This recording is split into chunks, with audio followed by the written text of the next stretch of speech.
블리치 세계관 호로들의 집단, 에스파다.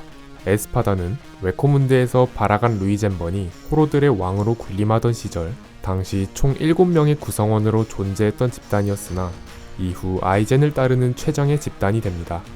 현재의 에스파다는 누메로스에서 선발된 특별히 뛰어난 10명의 아랑칼로 강력한 순서대로 1에서 10의 숫자가 주어집니다. 그중 1번 프리메라 에스파다 코요테 스타크는 과연 얼마나 강력했을까요? 그리고 그는 어떤 이야기를 가지고 있을까요? 간디 채널의 블리치 이야기 코요테 스타크 편 지금 바로 시작합니다.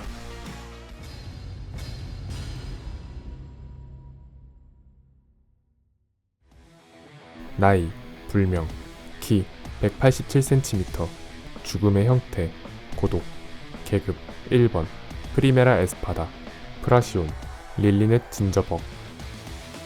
코요테 스타크는 에스파다의 기본 복장인 흰색 옷을 입고 있으며 아래 턱뼈처럼 생긴 가면 조각을 목걸이처럼 걸고 다니는 흑발 남성입니다. 호로의 구멍은 흉부에 있으며 그는 언제나 양손에 흰 장갑을 끼고 다니는데 장갑 안쪽의 왼손에는 1이라는 숫자 각인이 새겨져 있습니다. 항상 잠에서 덜 깬 듯한 표정으로 나른해 보이는 인상을 주며 실제로 전투나 비상시에마저도 만사를 다 귀찮아하는 듯한 모습을 보여줍니다.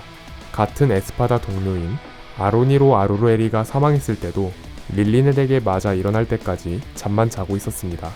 이런 탓에 2번인 바라간 루이젠번이 사실상 대장 노릇을 해도 전혀 신경 쓰지 않고 상관없는 듯한 태도를 보여줍니다.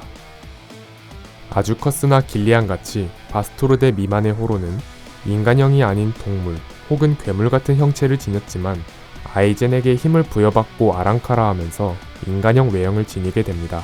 하지만 스타크는 작중에서 밝혀진 호로의 등급 중 최상위 단계인 바스트로대로 스타크와 그의 프라시온 릴리넷은 아이젠을 만나기 전부터 쭉 인간형이었습니다.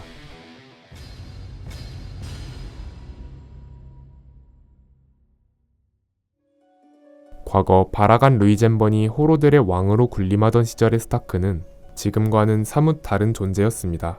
스타크의 힘이 너무 강해서 동료의 근처에 자신이 존재하는 것만으로도 동료였던 호로 무리의 혼이 깎이거나 사라져갔습니다.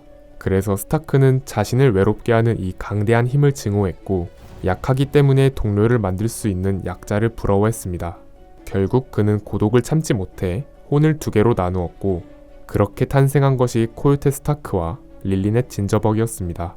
원래의 자신을 구성하던 형태가 스타크였는지 릴리넷이었는지 아니면 아예 다른 존재였는지는 알 수 없지만 영혼을 둘로 나누었음에도 너무나도 강력했기에 여전히 고독했습니다.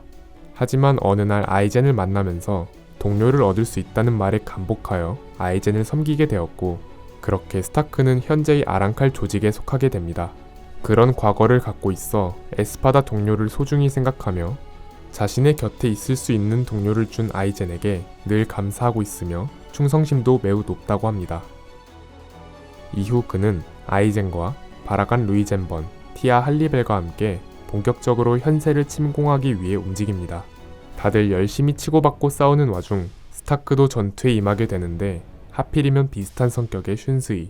둘 다 처음에는 어느 정도 간을 보듯 설렁설렁 싸웠으나 소이폰과 토시로의 만해를 보고 당신의 만해에도 흥미가 생겼다며 레스렉시온을 해방해 릴리넷과 융합합니다. 스타크는 권총의 형태로 변한 릴리넷을 양손에 쥐고 진지하게 싸움에 임하기 시작합니다. 이후 코요테 스타크는 에스파다 1번다운 강력한 모습을 보여줍니다.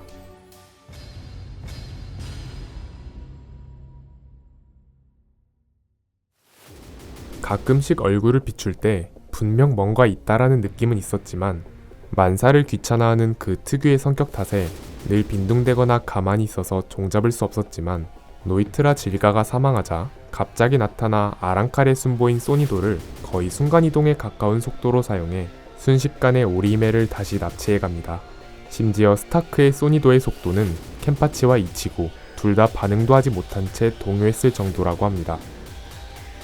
스타크의 강력함에서 가장 큰 비중을 차지하는 것은 세로로 다른 호로들처럼 평범하게 손바닥을 뻗어 쏜다던지 쏘기 위해 잠시 기를 모은다던가 하는 특유의 예비 동작 없이 그냥 주머니에 손을 찔러 넣은 채 뚜벅뚜벅 걸어오다가 세로라고 가볍게 말만 툭 던져도 갑자기 가슴으로부터 세로가 발사됩니다. 호로들의 만해라고 볼 수 있는 스타크의 레스렉시온의 해오는 쫓아버려라 로스로보스입니다. 로스로보스는 스페인어로 늑대 무리를 뜻한다고 합니다. 다른 호로들은 아랑칼로 진화하면서 호로의 힘의 핵을 칼의 형태로 봉인한 참백도와 육체로 나뉜 것에 반해 스타크는 두 개의 육체로 힘을 나누었기 때문에 해방을 하기 위해선 반드시 릴리넷이 필요하며 스타크와 릴리넷 두 개의 영혼으로 나뉜 힘을 하나로 합쳐 스타크의 본래의 힘을 완전히 끌어내는 것으로 추정됩니다. 해방 시 늑대 모피 코트를 걸치고 허리에 홀스터가 생기며 릴리넷이 두 자루의 권총으로 외형이 변합니다. 이 권총으로 세로를 쏠 수 있다고 합니다. 기본적으로 세로를 준비 자세도 없이 발사할 수 있는 스타크는 릴리넷이 변한 권총을 통해 단순히 세로를 쏘는 것뿐 아니라 무려 난사까지 가능해집니다. 레스렉시온을 해방한 스타크의 첫 번째 기술은 세로 메트라제타입니다. 메트라제타는 스페인어로 기관 단총을 뜻하며 릴리넷이 변한 쌍권총에서 세로를 더 빠르고 많이 난사하는 기술입니다. 발사 딜레이는 0초이며 한 번에 1000발을 쏘는 것이 가능합니다. 나름의 파워 밸런스를 맞추기 위함인지 스타크 본인이 자신의 세로는 다른 에스파다들의 세로보다 위력 자체는 다소 약하다고 인정하는데 그 위력의 격차를 노딜레이 난사로 커버하는 듯 합니다. 어찌됐건 세로라는 기술 자체가 영합을 모아 날리는 기술임에도 발사 전 딜레이도 없으며 순식간에 하늘을 뒤덮을 정도로 광범위하게 뻗어나가는 스타크의 세로를 보면 스타크의 강력함의 진면목은 밑도 끝도 없이 세로를 날려대도 바닥나지 않는 영합량이 아닐까 싶습니다. 무수한 세로의 난사 속에서 단 한 발이라도 맞고 주춤하는 순간 바로 대상에게 정조준으로 1000발을 때려박는다면 대장급이라 할지라도 상당한 피해를 줄 수 있을 것으로 추측됩니다. 두 번째 기술은 늑대 탄두입니다. 자신의 영혼을 가르고 쪼개 늑대 형태로 만들어 무기로 사용하는 기술로 이 늑대들은 스타크 본인이기도 하며 동시에 릴리넷이기도 합니다. 바스트로데의 영혼을 쪼개 폭탄의 형태로 구현화한 만큼 영합을 빔의 형태로 날리는 일반적인 세로와 급이 다른 위력을 자랑하는 데다 다수의 늑대 모두 영거리에서 폭발하기 전까지는 물리적인 데미지조차 받지 않습니다. 호로화를 사용해 영합을 끌어올린 대장급 둘의 요격을 뚫고 호로 가면을 박살내버릴 정도의 데미지를 입히는 강력한 기술입니다. 천년혈전편에서 페르니다를 상대하던 인조사신 네모는 블리치 내에서 상위권 강자는 아님이 분명했음에도 자신의 혼백 일부를 깎아내어 공격한 기술이 엄청난 위력을 보여줬다는 것을 생각하면 스타크의 늑대 탄두는 분명 더 어마무시한 파괴력을 보유했을 겁니다. 하지만 자신의 영혼을 매개체로 삼는 기술에 대한 강력함 설정이 아랑칼편 연재 당시엔 존재하지 않았는지 혹은 단순 연출 부족인지는 알 수 없으나 이래저래 묘사가 상당히 아쉬운 기술입니다. 마지막 기술은 콜미조입니다. 사실 원작에선 기술명이 밝혀지진 않았습니다. 등이 탄창에서 영자로 구성된 무기를 발현하는 기술로 작중에서는 양손에 검을 쥐는 식으로 사용했지만 검 이외에도 여러가지 무기를 발현하는 것이 가능하다고 합니다. 연출의 문제로 스타크의 강함이 크게 부각되지 못했던 게 아쉬웠는지 소설에선 단단하기로 유명한 자라키 켄파치조차 뵐 수 있는 기술로 묘사됩니다. 세로를 기반으로 한 원거리 전투가 특기임에도 근접전으로 대장급들을 털어버리는 모습을 통해 근 원거리 전투 모두 가능한 올라운더의 모습을 보여줬습니다.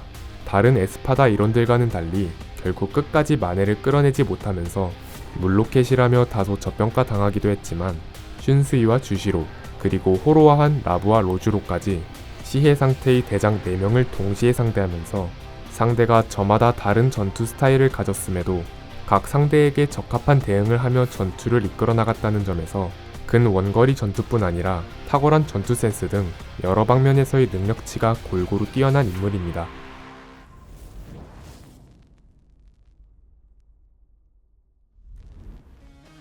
에스파다 1번으로 등장해서 허세가 가득한 블리치 세계관에서 자신은 그저 너무 고독하고 외로워서 동료를 갖고 싶었고 차라리 약해지고 싶다며 거만한 허세가 없는 몇 안되는 인물 코요테 스타크. 그는 이후 천년혈전편에서 죽었다는 사실이 확실시되어 이후의 등장은 없습니다. 하지만 오기명명편에서 죽어서 지옥으로 간 에스파다들이 다시 등장한다는 떡밥이 던져져 스타크도 재등장할 가능성이 생겨났는데요. 귀찮아하면서도 동료를 아끼는 모습과 늘 고독해 보이는 모습을 통해 호전적이거나 거만한 다른 호로들과는 달리 인간적인 매력이 많은 인물이었던 것 같습니다. 긴 영상 시청 감사드리고 저희는 간디 채널이었습니다. 감사합니다.